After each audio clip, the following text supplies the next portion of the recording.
Bienvenue sur Africa 24 dans cette nouvelle édition de l'Africa Tonight. Au sommaire de l'actualité présidentielle en Mauritanie, le candidat du pouvoir élu au premier tour, une proclamation qui intervient dans un contexte tendu. Mohamed Ould Ghazouani succédera le 2 août au président sortant Mohamed Ould Abdel Aziz.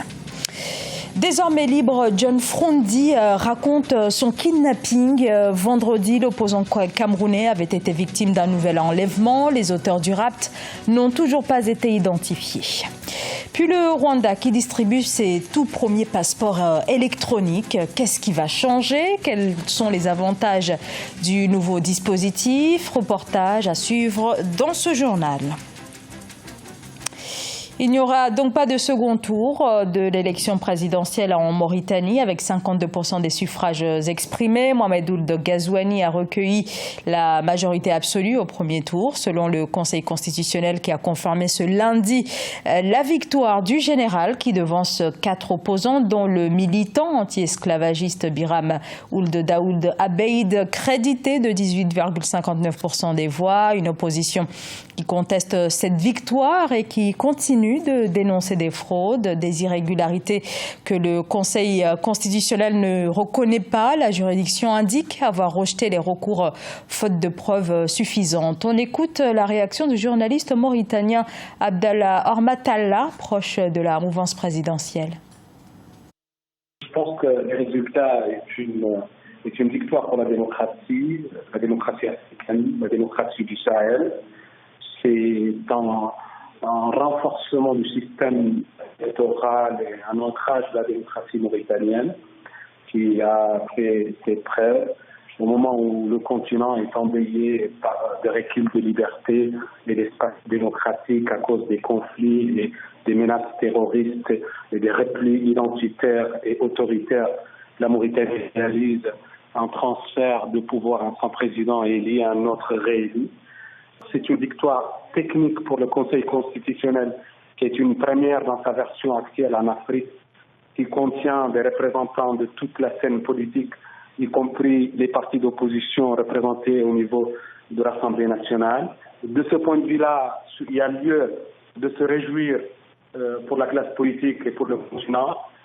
Il y a une autre leçon qui est la plus importante, ce que le président mauritanien Mohamed Ould Abdel Aziz a prouvé parmi les chefs d'État de sa génération qu'il était d'abord un démocrate et qu'il était un homme populaire capable de gagner les élections et convaincre les Mauritaniens pour les diriger et ensuite pour continuer son système à travers des mécanismes démocratiques, ce qui n'est pas à la portée du continent ni d'autres expériences démocratiques.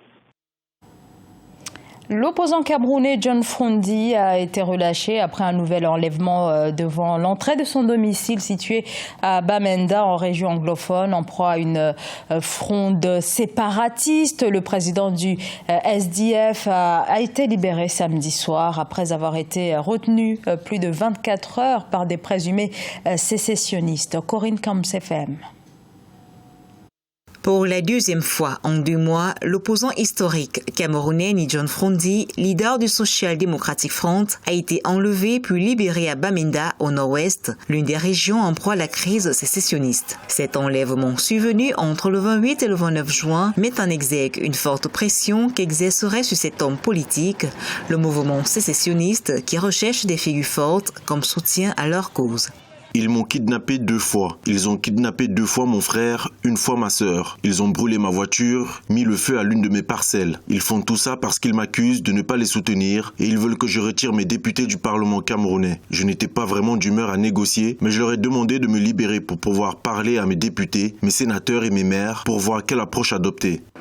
Les régions du nord-ouest et du sud-ouest du Cameroun, secouées par une crise séparatiste depuis fin 2016, sont en effet le bastion du Social Democratic Front. Toutefois, cette formation politique a toujours affiché une position républicaine avec un avis modéré sur le débat autour de la forme de l'État. Sa position sur la forme de l'État, qui est celle d'ailleurs du parti politique qu'il dirige, elle est connue. Il a toujours été pour le fédéralisme. Maintenant, ceux qui sont dans le bush et qui alimentent la rébellion sont d'ailleurs eux-mêmes divisés. Certains, les plus radicaux, sont pour la sécession. Cet enlèvement est survenu alors que la mobilisation se poursuit pour la mise en place d'un cadre de dialogue pour une sortie de crise. Le chef de l'État, Paul Biya, en séjour en Suisse depuis le 23 juin, effectue dans ce sens des consultations en vue de poser les bases de ce dialogue qui s'impose désormais comme un impératif majeur. Depuis la semaine dernière, le Rwanda délivre le nouveau passeport électronique de la communauté de l'Afrique de l'Est. Le pays devient ainsi le 4e État membre de l'organisation à remettre ce type de document de voyage à ses ressortissants. Un passeport qui permet d'entrer sans visa dans plus de 70 pays. Reportage entre correspondants Fraternonda Kaisienga. Ce 28 juin 2019, le Rwanda a lancé un nouveau passeport électronique de la communauté de l'Afrique de l'Est. Le nouveau document est conforme aux nouvelles spécifications techniques de la zone ainsi qu'à l'Organisation de l'aviation civile internationale, ce qui le rend admissible dans le monde entier selon les autorités rwandaises. À part les signes de la culture rwandaise, le nouveau passeport est équipé d'une technologie de pointe conformément aux normes internationales. Ainsi, il sera très difficile, voire même impossible de le pirater. Comme ça, il est plus crédible que celui que nous avions, qui ne sera plus utilisable en 2021, pour ceux qui en ont encore. Le Rwanda est le 4e des 6 pays membres de la communauté est-africaine qui lance ce nouveau passeport après le Kenya, la Tanzanie et l'Ouganda. À part le renforcement des échanges surtout commerciaux au sein de la communauté, le Rwanda entend améliorer son standing de ses documents de voyage. C'est vrai que le passeport que nous avions n'était pas des moindres, mais celui-ci est bien meilleur. Quelquefois, on recevait des alertes de la part des services d'immigration étrangers pour des documents falsifiés portant nos insignes. C'est sans aucun doute que nous confirmons que le standing de nos documents de voyage va s'améliorer. Selon le Henley Passport Index 2019, le passeport kényan a été classé le plus puissant de la région à la 72e position au monde, suivi de la Tanzanie à la 73e place, l'Ouganda à la 76e et le Rwanda à la 84e place. Le nouveau passeport électronique donnera accès d'entrée en 71 pays sans visa à ses détenteurs. Au Sénégal, les prix des carburants repartent à la hausse. Les prix des carburants routiers vendus dans les stations-service ont été augmentés depuis samedi. Par exemple, 80 francs CFA de plus à la pompe pour le litre de supercarburant. Sur place, la colère des automobilistes monte et nombreux sont ceux qui estiment que le gouvernement doit changer de politique. Reportage de notre correspondant El Hadjon Ndiaye. Au Sénégal, les automobilistes devront maintenant débourser un peu plus pour remplir leur réservoir. En cause, la hausse des prix du carburant est effective depuis ce samedi 29 juin. Le super est passé de 695 francs à 775 francs CFA, soit 80 francs CFA de plus. Quant au gasoil, il est passé de 595 francs à 655 francs CFA, soit 60 francs CFA de plus. Nous ne sommes pas du tout d'accord. Ça va être très difficile pour nous les taximans parce qu'on ne peut pas augmenter les prix comme ça. Si on dépensait par exemple 7000 francs CFA pour le carburant, avec cette nouvelle structure des prix, on va devoir débourser 8000 francs CFA. Du côté du gouvernement, c'est la hausse du prix des cours du baril qui pèse sur la facture pétrolière. Cette nouvelle structure des prix consacre pour la première fois depuis février 2016 une évolution des prix à la pompe de certains produits. Dans la vie de toute société, il faut s'attendre à des inflations de temps à autre. Ça fait partie de la vie normale de l'économie de chaque pays. Mais il ne faut pas dramatiser non plus. Donc c'est vrai que c'est dur à supporter. Cette hausse s'explique par une conjoncture internationale et qu'il faut relativiser. À noter aussi que les prix des autres produits blancs, l'essence ordinaire, l'essence pirogue et le pétrole lampant ne varient pas. Ils coûtent respectivement 665 francs CFA, 497 francs CFA et 410 francs CFA le litre.